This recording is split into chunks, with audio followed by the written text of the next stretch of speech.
Never fails. Hey, I'm Captain Tommy Scoville, and you are on the lifeboat. I got my boy Russ with me. We are doing the night yard tonight. You know what, Russ? I thought we'd fire it out just because I think this is funny as hell. But so we were talking right before we went live, and I mean, honestly, people, just for a couple of seconds before we went live, and he was talking about the drama that was happening with AA run, and what you had was just got a lot of cats talking out the side of their neck, right? You got some jaw jacking, you got some people running their gums, right? Bumping their gums, bumping their gum. It's bumping their gums. You just got a lot of people that are talking a lot of smack that probably shouldn't. No, you know what? Truthfully, people, we'll leave a lot of that behind. We can talk a little trash just because it's fun, and it's fun to do it prison style. Listen, if you have a question that you want to ask about prison, fire it the hell away. Just put the word question in front of it because it'll start moving quick, and we don't want to miss anybody.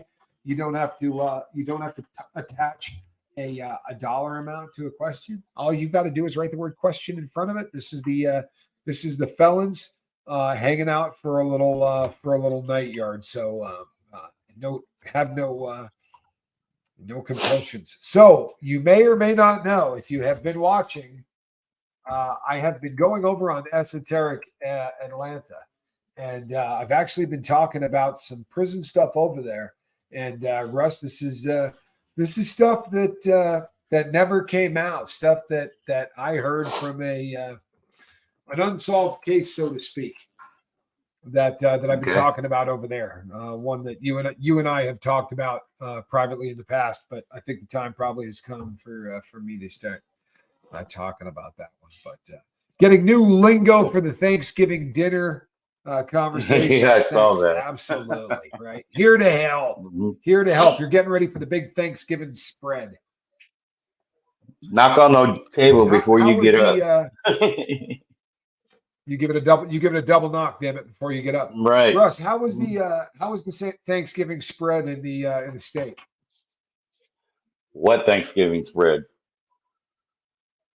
Nothing, You don't get nothing but a piece of turkey or what? Right, you get mixed vegetables and maybe a sliver of processed meat. Then a box lunch. I did. Yeah. I had one like there's no other way to put this, right? I tried to do the clean show. I had one Thanksgiving that was just ass. I mean, BOP style ass. We had a microwave burrito. One microwave burrito, and there was literally nothing else with it, bro. It came in a little cardboard box. It was one microwave burrito, and I looked down at this thing, and I just looked at the guy next to me and said, "You have got to be whooping me, bro. This is Thanksgiving dinner, right?" And but when I got to Sheridan, which was a custody level lower, they put on a Thanksgiving spread that I swear to you would have scared the crap out of you. I mean, really? like this was so bizarre, Russ, that I was doing this one. Like I'm waiting for them like to come up and this is a setup of some kind. They're about to shoot everybody in the chow hall. You know what I mean? Like it was a full on, no joke Thanksgiving spread, and they brought you in one unit at a time and gave people about probably an hour to eat, which Russ can tell you in prison is like 6 weeks because you normally get 9 minutes, right? So an hour is just a really long time to be in the chow hall. But most of it really sucked. I never heard of that. I mean, all we did was basically a bunch of the homeboys got together and had that spread during the game. We put in 15, 20 soups, a bunch of tuna, and got the crackers and Doritos out and had our own Thanksgiving. That was it. Yeah, that's and that's a huge deal, people. That's a huge deal in prison. Like things like the Super Bowl. Guys do everything they can to try to humanize the inside. I distinctly remember a Super Bowl party where a guy had made up flyers So like I got a flyer inviting me to this house for a Super Bowl party, and he had directions to his house. And it's like, dude, this was one tier, right? It didn't even there was no turds or anything else. It was, and this dude threw out like these unbelievable instructions. When you get past the fire extinguisher, right, 2 cells down on the left, just past the stain on the wall. You know, it was Right. and he did it up. When I got down there, he had 4 TVs in his. This was an estate joint, and he had 4 TVs set up, so every flat surface had a television on it. You know, and they, you know, you do what you can to try to make it to try to make it feel like you're not in there. You know, it's a difficult thing to do. A little harder in the feds because there's no TVs, no nothing. But the last Super Bowl party that I was in the feds for, a guy came up and said, "Do you want to get in on the buying squares?" And I said, "Yeah, you know, I'll get in on the you know, and buy a few squares for a little gambling. You know, you do that." And I said, what's the payout?" And the guy was like, "It's a half a gram of K2. That stuff that makes everybody crazy. The you know, the spray that." I said, "Oh yeah, I think I'm just gonna pass. You know, I'm gonna hold off on playing squares. You know, for the poison that makes everybody you know, go crazy. I'll pass." Right. But yeah, they were raffling off drugs and all kinds of other stuff, and a lot of booze too. The Super Bowl and holidays. That's the time of year. What is it with cats today, man? I have no For idea. real. He Yeah, has to be they're here. not going to cooperate. Nope. Right? Or they are cooperating or not cooperating. I don't know how that works, but right. yeah, they're just great. They're in that mood. Somebody told me the 4th of July is emotional inside as well because everyone is thinking about freedom. I'll be honest with you, Demon. I think that most holidays are inside are hard. The 4th was never really super hard for me. But Thanksgiving, Christmas, New Year's, that stretch was hell. That one was really bad, man. It really was. 4th of July, we were so far out in the desert that, you know, we couldn't see fireworks if we tried. Plus, they always let them off at 10 o'clock, and we were back in off the yard at night by 9. So lockup was at 10. You know what? It just depended on what yard I was at. Like I remember one yard in particular where I had a corner cell, and I kid you not, I could see fireworks from 3 cities going off at the same time. And that was a bummer. Honestly, like I didn't like that much. Here's a question. Tommy, Russ, what may someone feel knowing they won't get out? Would one turn to drugs to cope? Tommy, I hate this question, but you know why I ask. Maybe there is no answer. I'll accept that. No, you know what? There are people who do. There are people who absolutely turn to drugs when they're doing life, and there are people that go the exact opposite route and really become very into turning themselves into the greatest example of who they can be. You know, Q is that guy. He hasn't thought of doing drugs in better than 30 years. You know, it just depends on the person, I think.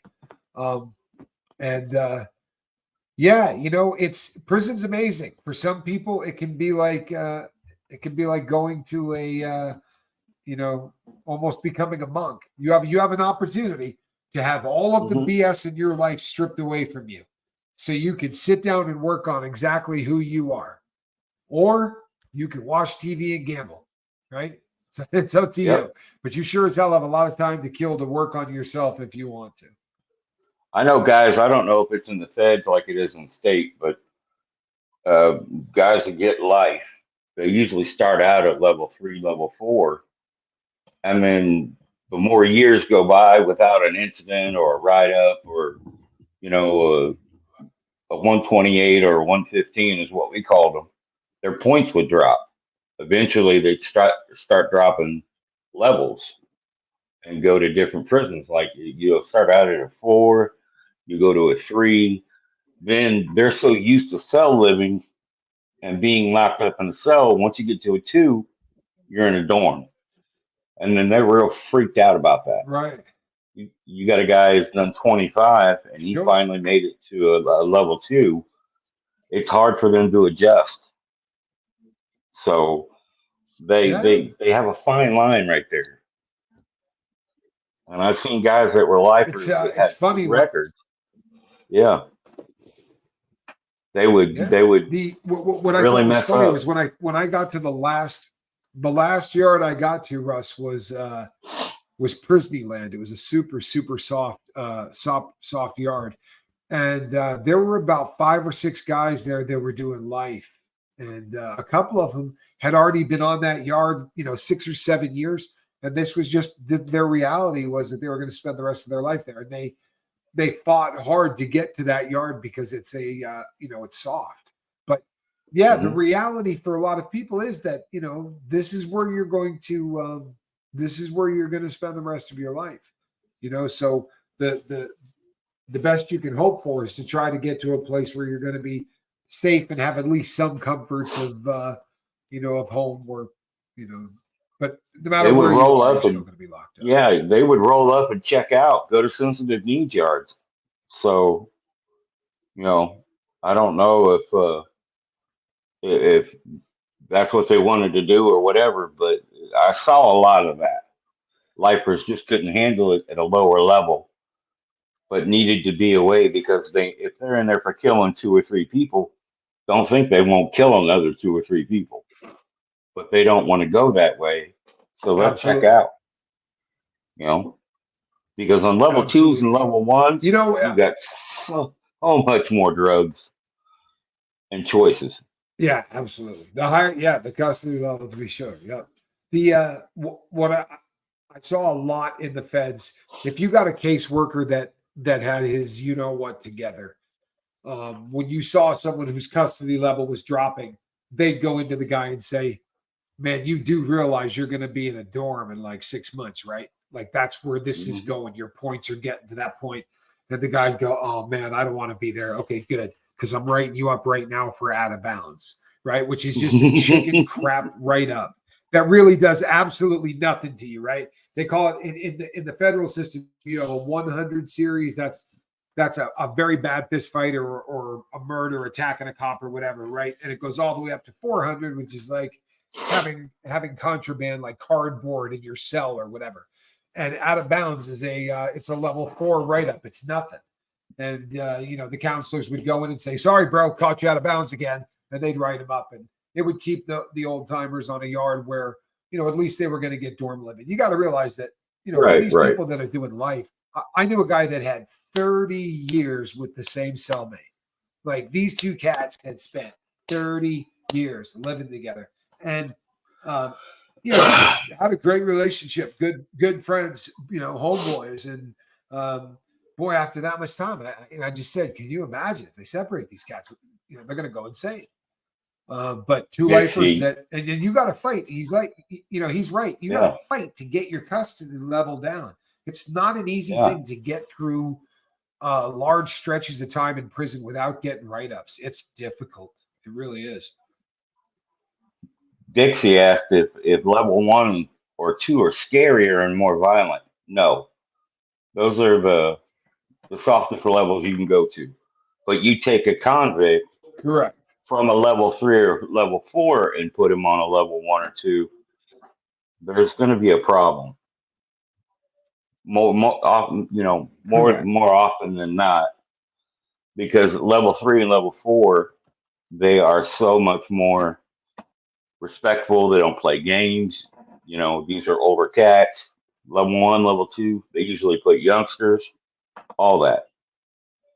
Yep. So you get that So mix. Deeming says, is there something like, she says, if there's something like a terrorist attack outside or upset outside, did they have more security or lockdowns? In the federal system, if anything like that happened on the outside, they absolutely changed the security on the inside.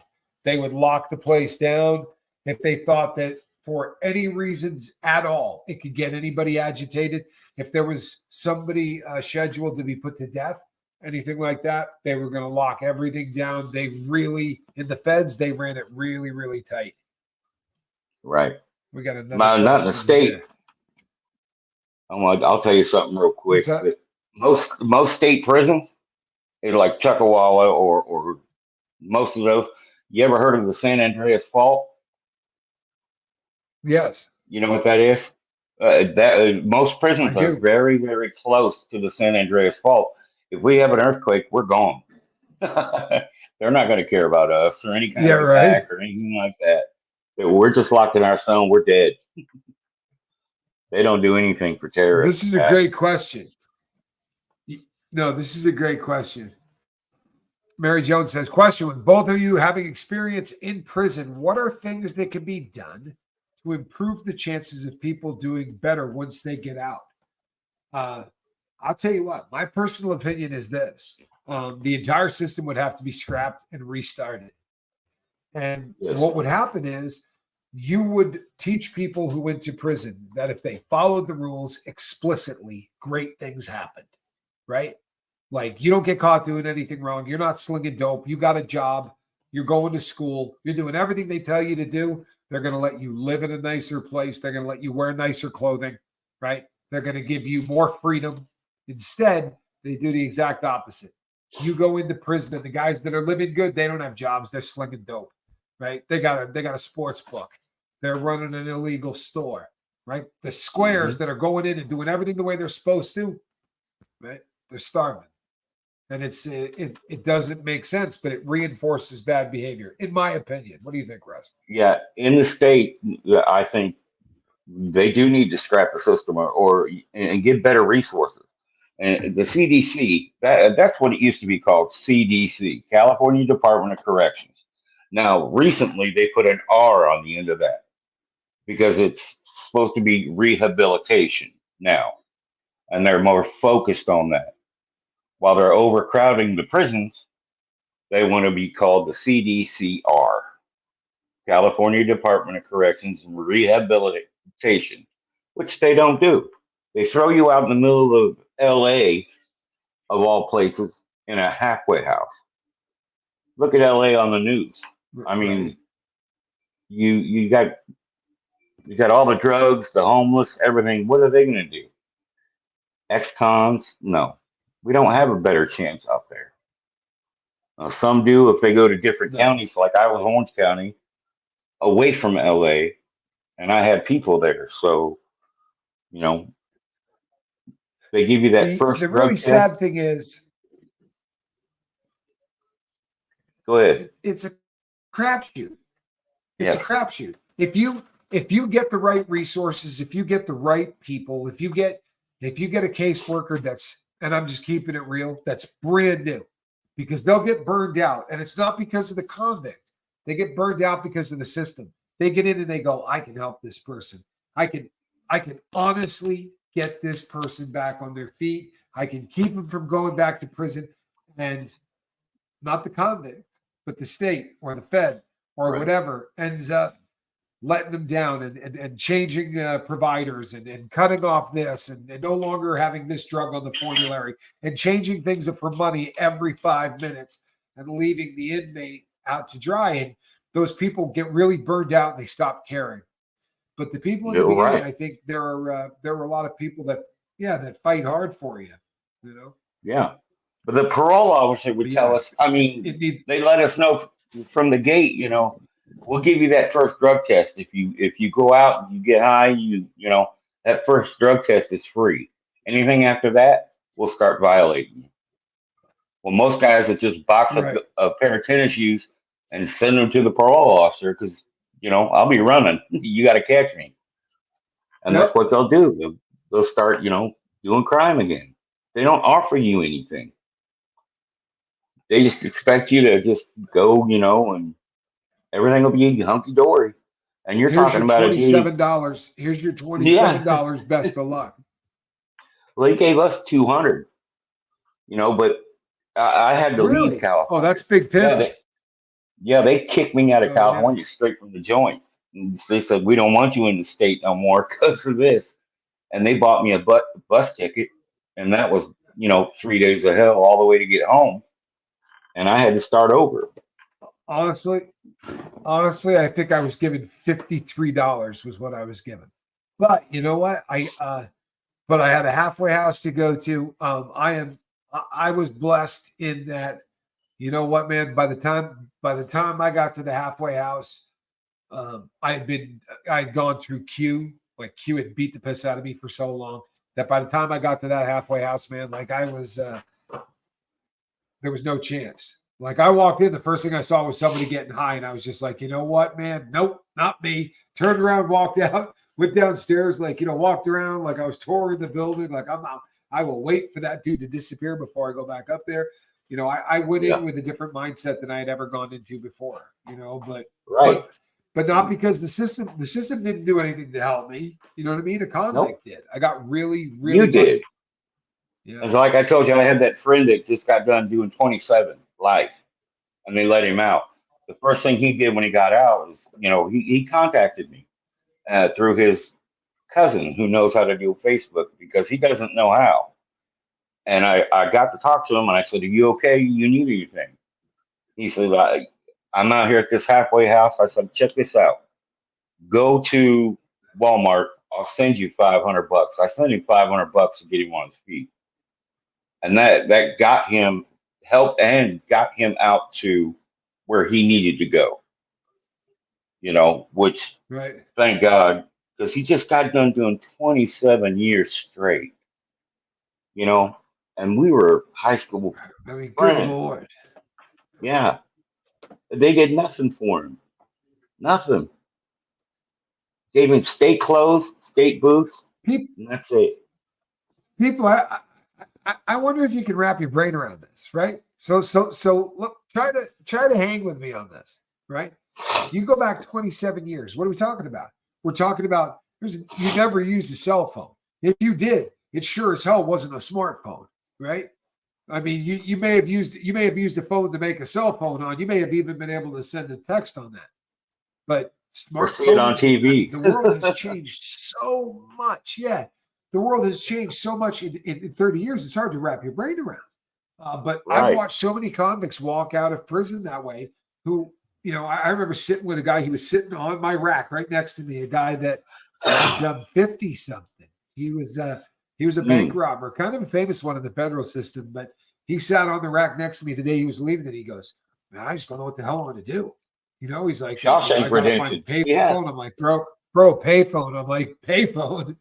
I said, no, look, the first person that you see will have a phone in their hand. Ask them to borrow their phone.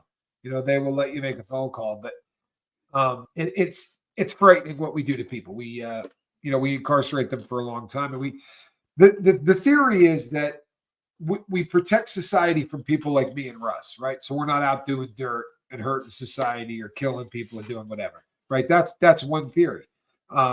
Also, we need to be punished, right? Not just for us, but as a deterrent to others. So they see what happens to me and Russ, and they go, "Well, I'm not going to do that. I don't want to end up like those cats," right?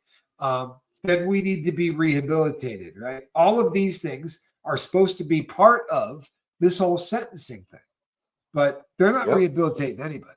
I mean, anybody, Nope. right? So really, all they're doing is punishing, and sadly, that's the only thing they're good at. Did you have Let's see S here. We have a time? question from Kathy. Go ahead. Did I what now? Did you guys have S time?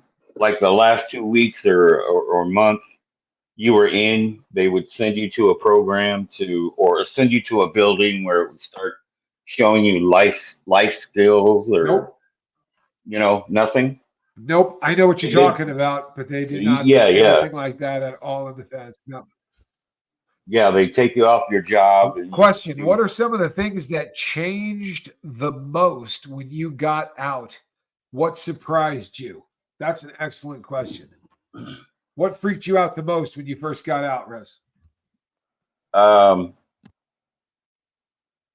the freedom.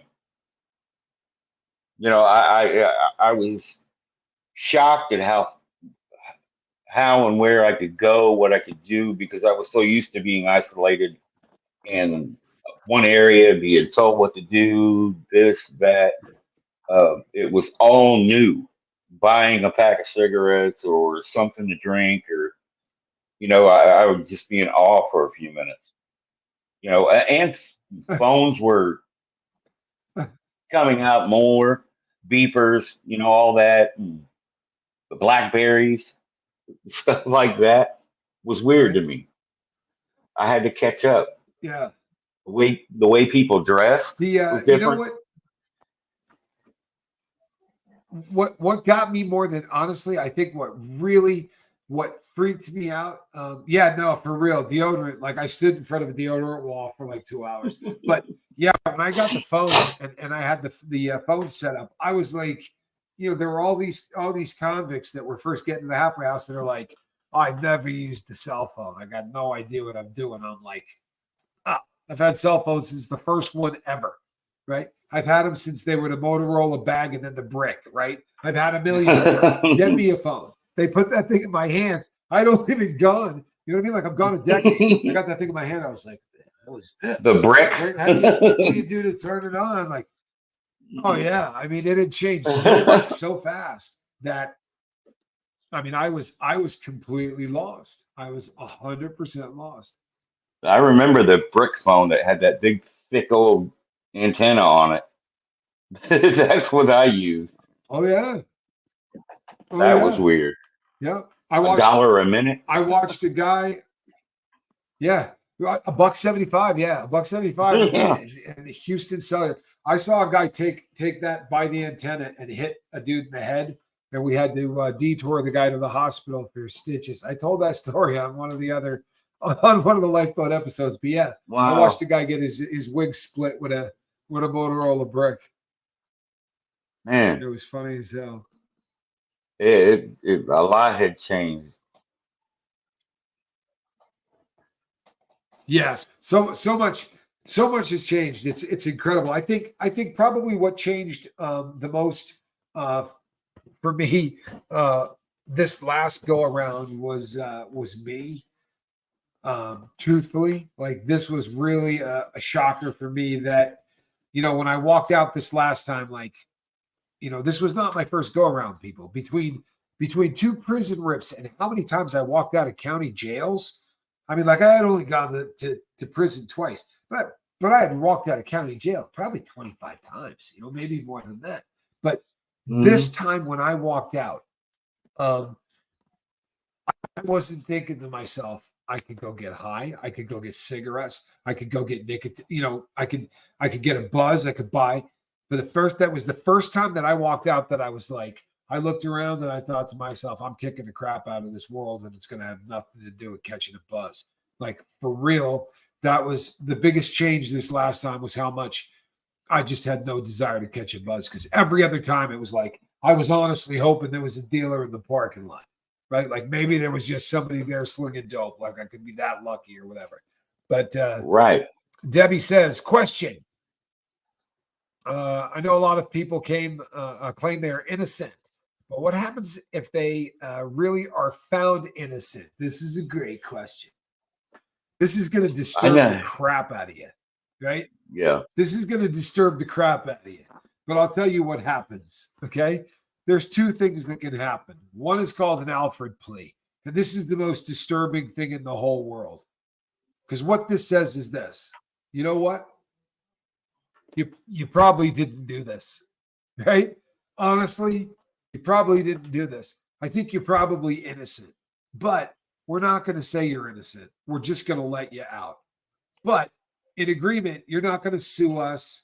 We're not going to do any of that. Now, keep in mind, you got a guy that's been sitting in a cell for 25 years for something he doesn't do. How bad do you want to leave that cell? Like, would you sign? You're signing that piece of paper, right? You're going out to see a daughter. You're going out, and like if that Alfred plea is on the desk, it's because you're innocent. For real. It's not for any other reason. It's because they know they screwed up and you're innocent. The West Memphis Three signed an Alfred plea. Those cats didn't do what they were accused of. But they signed something that said, we're not saying we didn't do it, right? We just want to get let out. It's the most disgusting thing in the entire world. Now, there are cats that say, nope, I'll stay in here. I'll stick to my guns. I'm not signing that damn thing. You need to prove I did this because I didn't do it. Those individuals very often get large settlements. Yeah. Oh yeah. I don't blame anybody that takes an Alfred plea. I don't blame anybody that just wants to get out. I mean, think of again the West Memphis Three as a great example. You know, two of them were serving life sentences, and one was on death row. Right. Right. Right. I don't know if I can't. I can't imagine what Damian Eccles went through on that. I can't. Right. And I've been to prison. You've been to prison, but death row for a crime you didn't commit. And what do they give you? They give you a piece of paper that says, we're going to let you out. We're not going to say you're innocent. In fact, right? But we're going to let you out. The Alfred plea is disgusting, people. Go and read it. Honestly, go and read it and say to yourself when you're done, how in hell does this thing exist? Why does this exist? This is a get out of jail free card for the legal system who screwed up massively. But we're going to go, it's okay. It's all right. You're not in any trouble. Right? It's pretty disgusting. It really is. The Alfred plea will get your attention. And then when DNA came out, things changed. It really did. I mean, guys were, I knew a couple guys that were doing that, but I don't know if anything ever happened with it because, you know, we get transferred out or something like that. This happens, Dixie. This happens more often than people would like to admit. This happens a lot. People sign these things. Look, I signed one on the last day that I could be charged for insurance fraud. And the insane thing is this: I was not trying to defraud anyone. And look, people, I don't lie about my crimes here, man. Right? I've told you guys.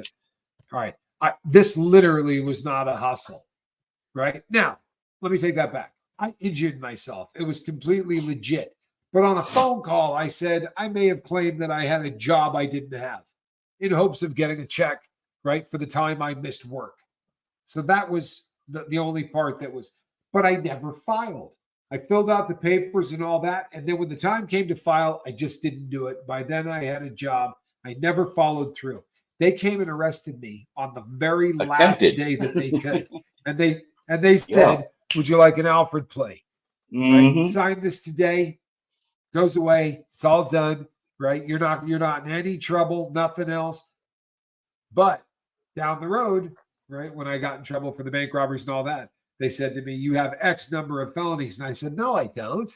And they said, wait, did you sign a plea to? I said, oh, you got to be kidding me, man. You got to be kidding me, man. I signed. They come back and got you. Yeah. Our system is incredibly unjust. And here's the funny thing. People say, well, it's just, how could you possibly make it just? It's so difficult. How about this? No joke. How about this? How about the witness sits behind a screen so that you can't see them? Can't see the witness. That's wrong. Right? That's Put wrong. a screen up. Change their voice so that you can't hear anything. So that no one can look at the person testifying and say, you know what? That dude kind of looks like a Nazi, or that guy kind of looks like, this, or this guy kind of looks like a meth head, or this guy kind of looks like an alcoholic or a crackhead, or whatever you've got in your head as what this person looks like based on their appearance. Because you know what? Judges do it. Everybody does it. Yep. We're human beings. We see people and we make judgments, and it's just what happens. Our system, we try, but it's broken. It's heinously broken, and I would love to see something happen.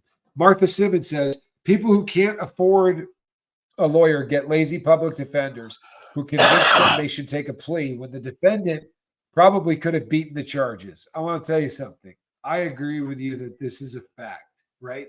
Yeah. You know what? The odds that this person sees this really is slim to none, right? But I've known a few public defenders in my time. I have known several that were absolutely incredible. So much so that I remember their names all of these years later. There is a woman by the name of Ms. Lunt. And if she happens to hear this, you know who you are, who fought viciously for me and was just a class act and above and beyond the call. And there was a woman named Claudia Curtis Midgley. And we're going back a million years, but this was another public defender who fought very, very hard for me. But for the most part, you're absolutely right. Public defenders, for the most part, don't care. They don't. I don't know how it is in states, but in the state, you get a chance. I mean, you can get a public defender, and if you have a problem with that, you fire him and you request a state attorney, someone else, a higher up office. They have to take you pro bono. So you get a chance to get a better attorney for free. And I usually fired all my public defenders and requested the state. But the one I did get hit on, you did what's called you did conflict attorney. You worked the system. I'm not busting your chops, but you worked the system. Oh yeah, this is you have guys to. do this in the feds too. And you know what's amazing? I watched a cellmate of mine do this. Right, he fired one attorney after another, and at the time, like I was married to an attorney who hired the best attorney in the city, and it cost us a fortune for this guy, by the way, to do absolutely nothing. But yeah. My cellmate got him, right? We both had the same attorney. I'm like, you got to be kidding me, Doc. You got the same damn attorney I did, but that you can play the system to be sure. And if you keep firing them, they have to go outside of the public defender's office and they hire a professional, and they're called conflict attorneys. And that's my boy showing he's working the system. It sucked. I had to do Tommy it. Tommy Bird says, I usually agree. Here's a tip of the hat for Tommy Bird. We were here for this one. Tommy Bird says, I usually agree with you about public defenders. However, my last one demanded and got me an apology from the prosecution. Top shelf. His last one did a beautiful job. We were all pulling hard for that one. That's awesome. Yeah, that really is awesome. It doesn't happen often enough, you know. Okay, here's a tattoo. There are. Go ahead. Here's a tattoo that I don't know if you've heard of. You might have. Tommy Bird might even know about it. 13 and a half. Have you heard of that 13 and a half tattoo? 13 and a half, 12 to carry out, and what's the 12 jurors, one judge, and half a chance. Yeah. Yeah. 13 and a half tattoo. Yeah. That's the one I got on my. There are. You have that? Yeah, I have it on the back. It's funny. There are certain tattoos you see a lot of. I think I've had this discussion with people. What do you think is the tattoo you see the most? I think Mama Tried is probably the one that, at least in the feds, is the one that I saw the most. See a lot of tattoos that said Mama Tried. Outlaw. Born to Lose. Outlaw, yeah. My public records don't go away, Ian, to be sure. Yeah, my uncle had a noose around his neck. A lot of racist tattoos. A lot of the end. You know, a lot of the. What are those? You know what I'm talking about. Yeah, I do. A lot of political ink. Yeah. A lot of. And don't know how to spell political. Day, people. I mean, right. Racist ink. When you put work in, when you fought, for the gang or for your race, you got a tattoo that was given to you to signify that you would put that work in. Those tattoos are not ones I would want on my body. I know Russ feels the same way. More often than not, these things were swazis or lightning bolts or other things that would just be as objectionable on my 53-year-old body now as they would have been then. On the bright side, I don't have any of those. I do, you see the sleeve. This is all, if you ever see it up close, this is just Alice in Wonderland, people. I didn't do anything. I've got didn't do anything hard yet, people. Yeah. I had all that too, and then I've got them on my back. I got them on. I definitely got tats on my back. I got one on my side. I have a lot of ink. I got a lot of ink. Prison will do that. You know what I mean? Boredom alone sets in, and it's this question: are you forced to get certain tattoos? Now, that's a very interesting question, Dixie, because I'll tell you something. I put work in, right? Just in line to put work in, and because of the particular work that I ended up putting in, they came and said, "By the way, you get ink for that," and it was not a good situation because I went, "Oh yeah, good looking out. I don't want that. Appreciate you though." You know what I mean? I could have my I could have my bolts, but I didn't want them. "No, I'm not." Yeah, I could Yeah, get a my lot of times bolts, there's no choice. but I Yeah, didn't want them, and that was only yeah. I because got honestly, I had to. It it's was it's yeah. No, there are times, people, that there is literally no choice. yep. I honestly, I dodged a bullet massively on that one. What happened was I was in line to get tattooed, and somebody cut the warden, and that put us into one of the longest lockdowns in the history of that facility. Shortly after that lockdown was over, I got stabbed. So that was about the end of that, and I got shipped, and that, so it worked out in an odd way. Yeah, it's my celly. My celly stepped in for that, and he was, like I told you, the key holder. He's, I got the bolts. I earned them, and I chose not to Right, do it because that's not who I am.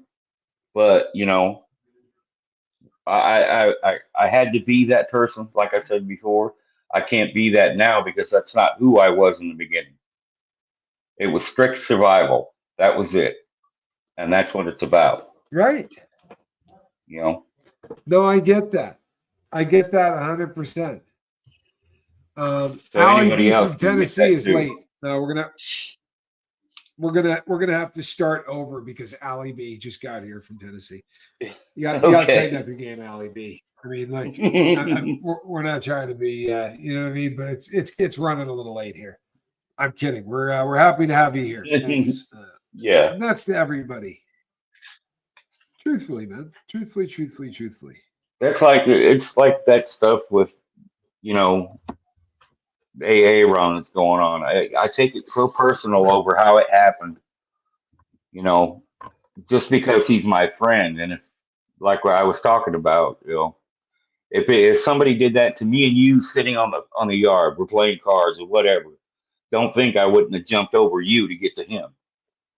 And that's just No kind of question. the dedication you have for somebody. You just have no choice sometimes, and No it's question. something And you this you is a just face. concept that's foreign on the street. It is. It Yeah, this is really a is. concept that's foreign on the street. Yep. It is. And you know what? It- And I'm not saying necessarily that it's even a good thing, right? I mean, honestly, no. it's not. I No. wish that, and I'm trying. I'm doing everything I can to Uh-huh. become a more level-headed person. But yeah, my go-to is, you know what? We should just go slap the crap out of a couple of these people. I mean, that's usually the first. That's usually the first default, right? Just a Yep. couple open-handed, sort of, no Yeah. offense, but just a good beast slap across the ear would probably talk this person into a completely different attitude. However, Very. I've Yep. evolved, and I'm kidding. I'm not that person anymore, more or No. less. But there are people that Right. will try to take you to that limit. And what do you do in that situation, Tommy? Seriously, they don't know who we are, what we've been through, and somebody comes up thinking they, never been through this situation, don't know how much danger they're really in, but push that button. Just You got to, and push that button. you got to turn around. You got to turn around. Don't put your Galactic hands on me. Star Bunny. We have a Galactic Star Bunny. Wow, that's a good What are name. the odds we have a Galactic Star Bunny? Damn restraint, man. It's not something you see every day. Welcome, Galactic Star Bunny. Just got off work but made it. Well, we're glad that you're here. We're talking a little prison here today, people. By the way, I have been getting a deluge of emails from people who want to tell me that Danny Masterson is already in prison, that he is not in the county jail. I assure you, he is in the county jail. I understand why you're correcting me on this, because there is an erroneous erroneous article written that talks about him being shipped to the next spot, right? It talked about how he was shipped there in September. That did not happen. He is still at the county jail. The holdup was the court case that had been going on concerning him turning over the firearms, the missing firearms. That's getting ironed out. I would imagine if it's par for the course, he's probably on the next train smoking. So in the next, what, Russ, 14 days, something like that? Isn't that usually about par for the course? Yeah. Yeah. And the people have to understand there is a guy already in prison with the name Danny Masterson. So if you try to look it up, it's going to show up. Absolutely. But he's like Yep. he's like 64 years old, and he's been in there since, he's got an H number, so he's probably been in there since 97, 98. So he's doing life. Yep. But you can actually look that up. Doing life. Yeah. Yep. Buck Buddy says, Masterson, example. He's convicted and he has to turn in his guns. Then more guns are shown as still out there. What about the ammo? Just guns on a confiscation paperwork? It depends. It really does. It depends. And it just depends on how much paperwork there was on what he had. In other words, if there was a great catalog of him having 25,000 rounds of 223 ammo, they're going to want it. More than likely, there isn't a good paper trail for the amount of ammunition that he has. So chances are there's nothing on the confiscation about that. Most people don't leave that laying around. So probably not on the ammo would be my guess. But you never know, I guess. If, however, there's a big list of it, they sure as hell are taking it. Yeah, they're going to be searching for that because, I looked up some of the things you said, like that Para. That Para is a nice weapon. Yeah, but they're going to be no question. Definitely looking. They're going to be looking for those. My brother carries a Para 45 subcompact, and that was $1,800 for that gun. Galactic Star Bunny says, I went to jail last year. I had an 8-ball that I had hooped, keistered in my pouch. I ended up getting charges. It was not a good night. I have been clean ever since. I got out a few months later. Well, God bless you. Congratulations on being clean. I have gone in with plenty of stuff keistered before. I have never been caught with any going in, thank goodness. But yeah, I have gone in that way myself. Mary Jones has a question. If they find some of those missing weapons and they have been modified, will Danny get more time added to a sentence? He most assuredly can. He would probably be charged, and we would see what would happen. The judge would have to really have it out for him because of how much time he's already got. But my guess would be that, yes, he would be charged with that. That would be my guess. Another question. We're rolling now. Tommy, Russ, can extra charges be brought against Danny for the missing weapons? It depends on where those missing weapons end up and what happened to them, right? Yep, they have to be. They have to link him. Used in the commission of a felony. Yep, and then that crime. That crime would go on to Danny's Danny's little jacket there. So hope he can find them. And you know what? I know people. I know for a fact there are other crimes that are being discussed concerning him. Allie B from Tennessee says, sorry, this is off topic. You do know that the cat's name is Squirrel, right, Allie? There's a reason the cat's name is Squirrel. Off topic is what we do around here on the life, but don't trip. Sorry, this is off topic, and I think you covered this on STS, but how long do you think Charlie Adelson will last before the gang gets a hold of him? I'll be honest with you. I think it's going to be really interesting on the Adelson case, on whether or not they're going to do everything within their power to keep him as far away from the Kings as possible, and they probably can, right, to a certain degree. And the reason for that is there are certain gangs that would be harder to keep people away from because the reach is sort of like really ridiculous. I think that they would probably have an easier time keeping him away from the Latin Kings. They're going to get it to him eventually. I really do believe that. Yeah. But I think it'll be probably a little longer than people think it will be. There are predators. Yeah, and he's a big dude. He did a lot of juice, but I think he's probably going to get tested pretty quickly. And thank you so much, Ali B from Tennessee. I'm glad that you're here. Appreciate you. Thank you. Mm-hmm. Let's put her up there.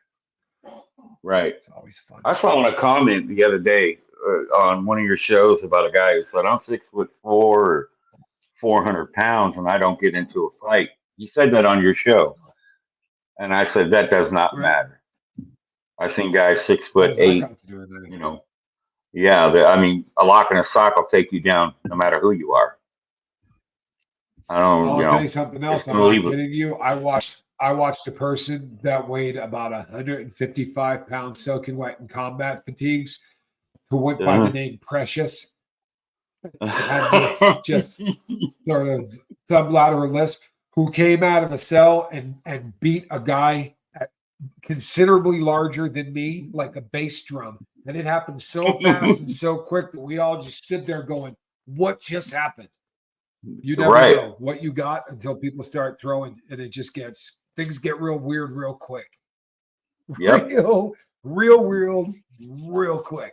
LEB, by the way, thanks for watching over on Surviving the Survivor. Love Surviving the Survivor. If you people have never gone over there, it is a great platform. Really, really cool. They give you an opportunity to talk. You know, it's with some interviews they kind of like to steer you. It's a great, really a great platform. It's fun.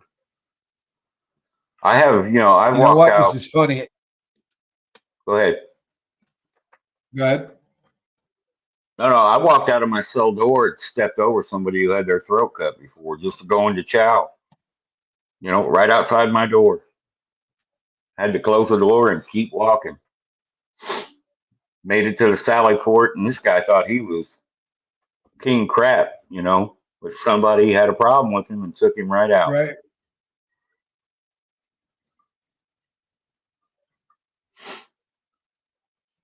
Yeah, the size don't matter in jail. Yeah, you know no, it really does not matter.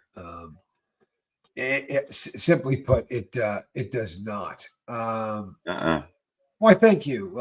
Ali says you are all amazing people, and I do. Hey, you know what?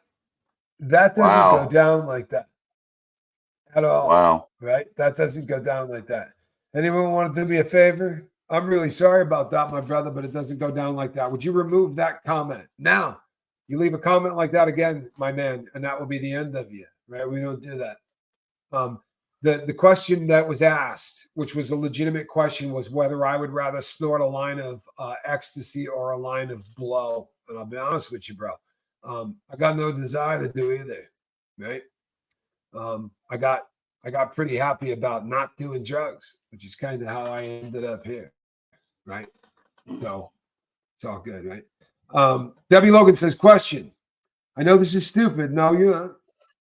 But I got to ask, is there really only one payphone people are standing in line to use? In the feds, there's 3. Usually in most Fed facilities that I was at, there were 3 phones. Usually one did not work, right? Or 4 phones, 3 of them worked. There was always one that, there was always 1 or 2 that, that somebody just smashed, which will not make you very popular with the fellas either. You know, there are things that should not get trashed. The phone is one of them. But you see it. Right. Guy gets angry and this girl starts, yeah. Mm-hmm. Yeah, it gets in the state. We had 2. The phone room is an ugly 2. We had 2 on each side of the building. Oh boy! And in the gym, they had like 4. A lot of fights over the phone. Oh yeah. Carried A a lot of lot. fights over the payphone. Guys don't like to get back on and continue to talk to their girl instead of sort of rolling to the back of the line, right?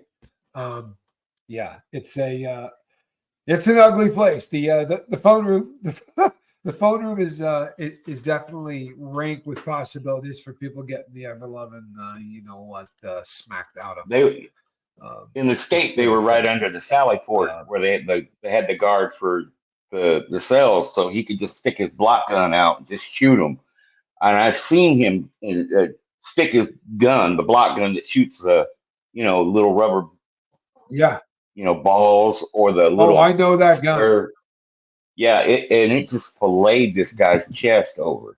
I mean, just cut him from here to here and it just folded over because they were right on. He couldn't get to him. Yeah. He couldn't see him, so he just went bam over They phone. literally fire these super little hard balls of rubber, or Hmm. they fire, no joke, wooden blocks. And if Yes. you've never been hit with one, put it on your list of things to not do. For real. And if one of Yeah, them I know goes that into there are your some rugged skin, there are some rugged laws across the yeah. Oh, yeah. I should probably take a picture because I have a spot on my leg where 3 of those little black balls, which will not penetrate the skin, they tell you, most Oh yeah. assuredly Yeah. penetrated the skin. They'll rip you right open. Yes, Tommy, absolutely. bro. It will rip you right over. Yeah. Right.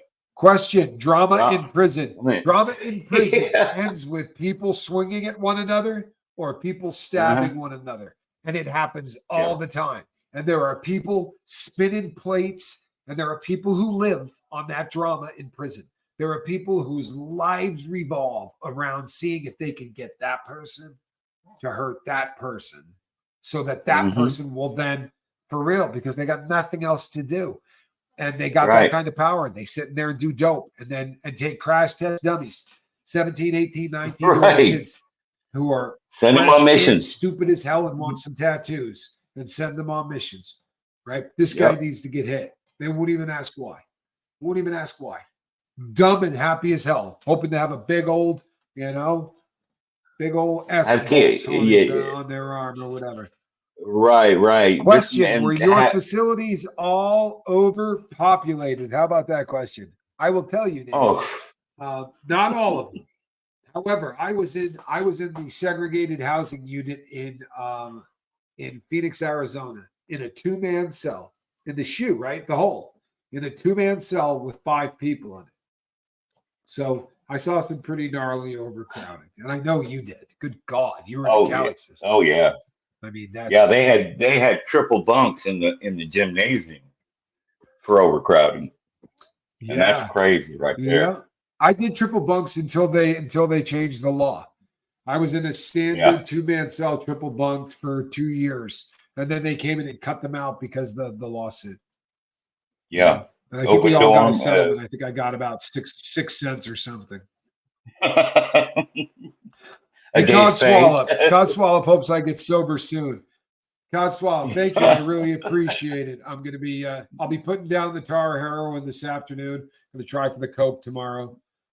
But good looking out, Codswallop. Appreciate you. And I love you. And I love you too, man. Really do. Don't use that package I sent you, Tommy. Codswallop is most assuredly in trouble. Don't what use were any some of of your that favorite incel recipes? I'll be really honest with you, Kathy. I was a Zuzus and Wham Whams kind of guy. I wasn't doing a whole lot of cooking. I was eating really fattening things that usually had a lot of sugar and a lot of honey buns, things like that. Not particularly healthy stuff. I wasn't much of a cook. Peckerwood sandwiches. You cooking? Peckerwood sandwiches. 2 chocolate chip cookies with a brownie in between. We have a Coke.